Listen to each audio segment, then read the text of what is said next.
Le hip-hop est entré dans l'histoire des Noirs à partir du milieu du XXe siècle. Créé par des Noirs américains pour remplacer l'ère disco dépassée, le style a évolué pour devenir un symbole de la culture noire, de l'excellence noire et de l'assurance noire dans le domaine de la musique. L'émergence du hip-hop a vu l'essor de deux phénomènes dans les années 90. Tupac Shakur et The Notorious Big. Ces hommes ont transformé le visage de la musique, remplissant les scènes, les fêtes et même des studios de musique avec des sonorités intenses et des rythmes profonds. Bien que Tupac Shakur ait commencé sa carrière avant The Notorious Big, les deux ont connu un grand succès et entretenaient une relation amicale.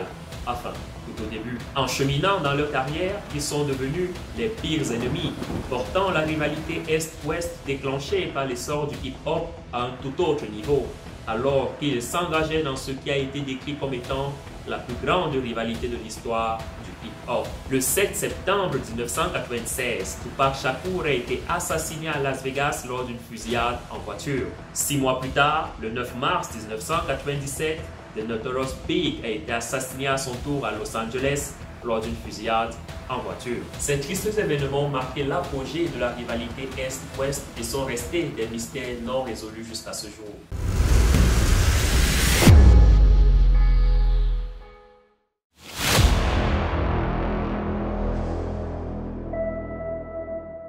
Salut, chers femmes et hommes de caractère. Bienvenue sur Kassa, la chaîne qui promeut les personnes noires qui défient le statu quo. Le hip-hop est entré dans l'histoire des Noirs à partir du milieu du XXe siècle. Au début des années 70, la musique disco commençait à perdre de sa popularité car beaucoup la trouvaient beaucoup trop mécanique. Cela a donc suscité le besoin de styles musicaux plus agréables. Grâce à la créativité noire, le mois d'août 1973 a vu la naissance du hip-hop, un style de musique sans précédent enregistré et diffusé pour la première fois par DJ Kool Herc lors d'une soirée dans le Bronx à New York. Le genre a été rapidement adopté par Afrika Bambaataa, The Sugar Hill Gang, DJ Kool Herc, Run DMC et Grandmaster Flash, tous des artistes de la côte est des États-Unis qui ont connu leur premier succès avec le hip-hop.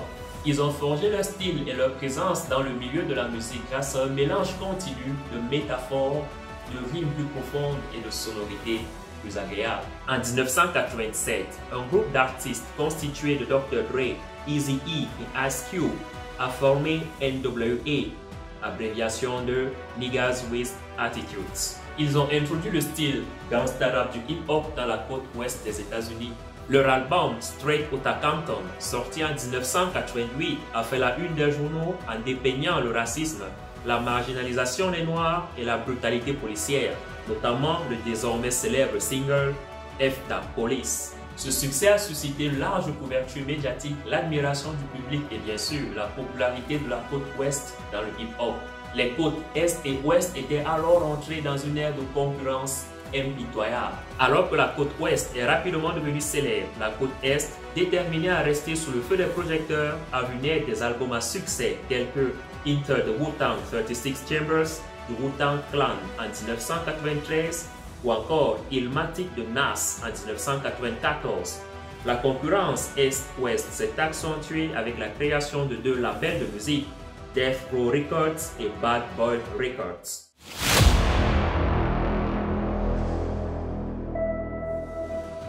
En 1991, après avoir quitté le groupe NWA, Dr. Dre, en collaboration avec Suge Knight, des DOC et Dick Griffey ont créé le label de musique Death Row Records à Los Angeles. Le label de gangsta rap a introduit des artistes majeurs tels que Snoop Dogg, Tupac Shakur, Nate Dogg et The Lady of Rage et s'est imposé comme le label de référence de la côte ouest du hip-hop.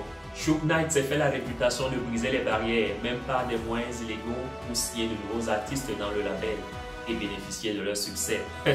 Ce gangster n'avait définitivement peur de rien. D'autre part, Sean Puffy Combs a fondé Bad Boy Records en 1993 à New York et a produit des artistes à succès tels que Maze, 112 et The Notorious Big. Le label festif s'est rapidement établi en référence de la côte est du fait qu'il mêlait parfaitement hip-hop et R&B. Puffy est devenu le centre d'attention de Bad Boy Records, faisant des apparitions majeures dans toutes les chansons de ces artistes. Death Row Records et Bad Boy Records ont impulsé les carrières de Tupac Shakur et de Notorious Big. deux artistes puissants qui ont propulsé à la fois le hip-hop et la rivalité Est-Ouest à son paroxysme. Avant de continuer, si tu aimes cette vidéo ou si comme moi tu es un fan de hip-hop, alors c'est Stephen Ninja Watcher. Abonne-toi à la page, like la vidéo, partage-la également, cela ne te coûte absolument rien.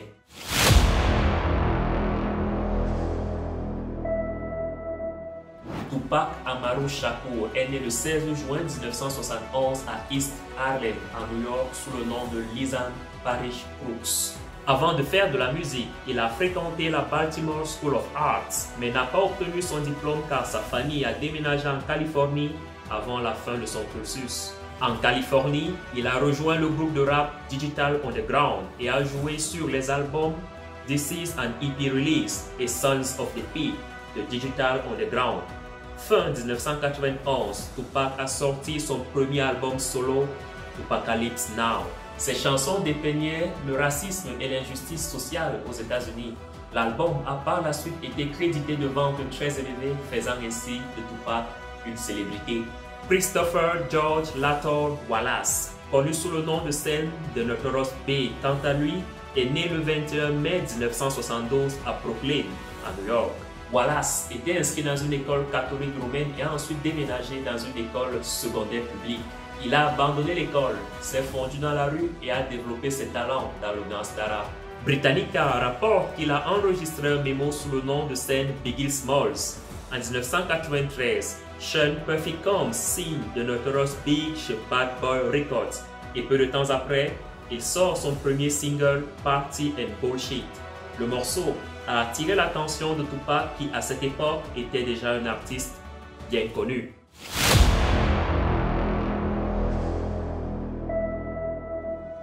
Dès son premier album, Tupacalypse Now, Tupac est devenu célèbre dans l'industrie de la musique, ceci ajouta à sa carrière d'acteur. Il a sorti un deuxième album, Strictly for My Niggas, en 1993, puis un troisième album à succès, Me Against the World, en 1995, alors qu'il était arrêté et emprisonné pour agression sexuelle. Tupac a purgé 8 mois de prison et a été libéré sous caution par Suge Knight. Il a directement signé chez Death Row Records, je rappelle, le label ayant comme autre cofondateur Dr. Dre. Il est devenu le chouchou de Death Row Records et de la côte ouest. En 1996, Tupac sort son 4e album, All Eyes on Me. L'album s'est vendu à plus de 5 millions d'exemplaires en un an et a occupé la première place au classement Billboard. Oh, quel succès était ce Tupac!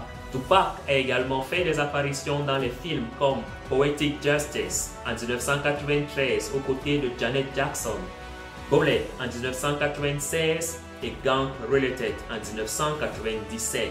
À cette même époque, les Notorious Big et Bad Boy Records faisaient vibrer l'Est. Après la sortie de son album Ready Die en 1994, Biggie est devenu l'artiste vedette de Bad Boy Records. Le titre de cet album était-il un signe avant-coureur? L'album a été un énorme succès et a maintenu le statut de Bad Boy Records en tant que label leader dans l'Est.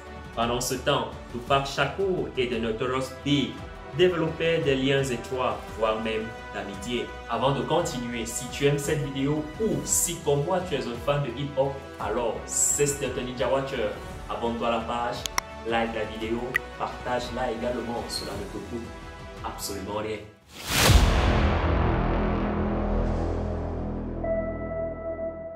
Tupac Shakur et The Notorious Big se seraient rencontrés sur le tournage du film Poetic Justice et sont devenus amis. Ils ont fait des apparitions ensemble sur scène et faisaient la fête en privé.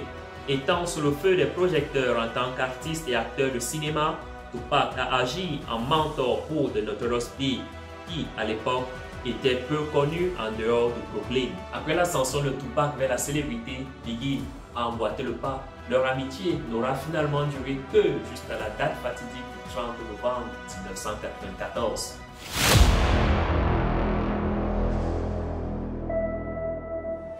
Le 30 novembre 1994, Tupac est invité au Quad Recording Studio à New York par le rappeur Lil Sis, un associé de The Notorious Big.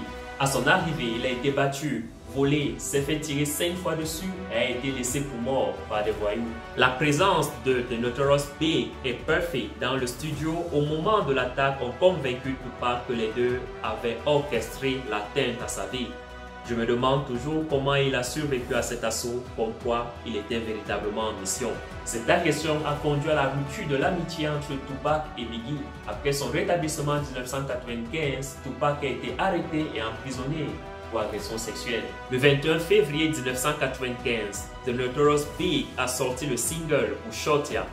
Cela ressemblait à une réponse aux accusations portées par Tupac, bien que Puffy et lui avaient juré que cela n'avait rien à voir avec les accusations de Tupac, car il prétendait avoir enregistré le titre longtemps avant l'attaque. Vraiment difficile à croire qui aurait vraiment pu penser que cela n'était qu'une pure coïncidence. En octobre 1995, Tupac a été libéré de prison et était déterminé à détruire The Notorious Big. La rivalité qui avait au départ séparé les fans entre l'Est et l'Ouest a vu des affrontements verbaux et une escalade de violence entre les deux artistes. Le 4 juin 1996, Tupac a sorti le single Hit 'Em Up, où il profère des insultes et des menaces de mort envers The Notorious Big, Puffy et pléthore de rappeurs de la côte Est et se vante même d'avoir couché avec la femme de The Notorious Big, Faith Evans. La sortie de ce single était alors le paroxysme de leur rivalité. 3 mois plus tard, le 7 septembre 1996, Tupac se faisait tirer dessus lors d'une fusillade en voiture à Las Vegas. Il décédera 6 jours plus tard. La nouvelle de sa disparition prématurée était un choc pour les artistes et les fans des côtes Ouest et Est. Une rumeur laissait entendre que la mort de Tupac résultait de la rivalité entre lui et The Notorious Big. N'était-ce pas d'ailleurs naturel de le penser? Le 12 février 1997, Snoop Dogg de Death Row Records et Puffy de Bad Boy Records ont tenu une conférence de presse appelant à mettre fin à la rivalité Est-Ouest qui a coûté la vie à Tupac. Snoop a déclaré « Les enfants du monde entier regardent. En appelant à une trêve, nous leur donnons une raison de vivre. » Leurs efforts ont été vains car la plaie n'était pas encore complètement fermée pour espérer une quelconque cicatrisation. Le 9 mars 1997, The Notorious Big était abattu dans une fusillade en voiture à Los Angeles. La mort de Tupac Shakur et The Notorious Big a ainsi marqué le point culminant de la rivalité Est-Ouest dans le hip-hop.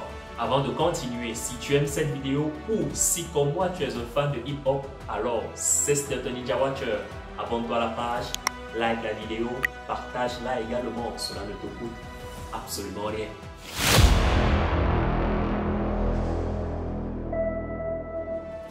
Bien qu'il aura fallu arriver au décès de Tupac Shakur et de Notorious Big, leur mort a mis fin à la rivalité impitoyable entre la côte Est et la côte Ouest, alors que les deux ailes commençaient à travailler en étroite collaboration. À titre d'illustration d'ailleurs, Dr. Dre, l'un des pères fondateurs du gangsta rap de la côte Ouest, a mis 50 Cent, un artiste de la côte Est, sous le feu des projecteurs. En parlant de 50 Cent, je suis en train de te concocter quelque chose d'inédit, alors abonne-toi à la chaîne si tu veux en savoir plus. Tupac Shakur et The Notorious Big ont transformé le rap, raflé des récompenses et scellé à jamais leur héritage dans le hip-hop. En 2017, Tupac a été intronisé au Rock and Roll Hall of Fame. Un documentaire Netflix intitulé Biggie, A Got a Story to Tell, il documente la vie de The Notorious Big est sorti en mars 2021. Les souvenirs de Tupac Shakur et de Notorious Big et l'impact qu'ils ont eu dans le hip-hop et l'industrie de la musique en général vivront pour toujours, alors que ces deux génies sont respectivement décédés à 25 et 24 ans. Aux âmes bien nées, la valeur n'attend point le nombre d'années. Ciao.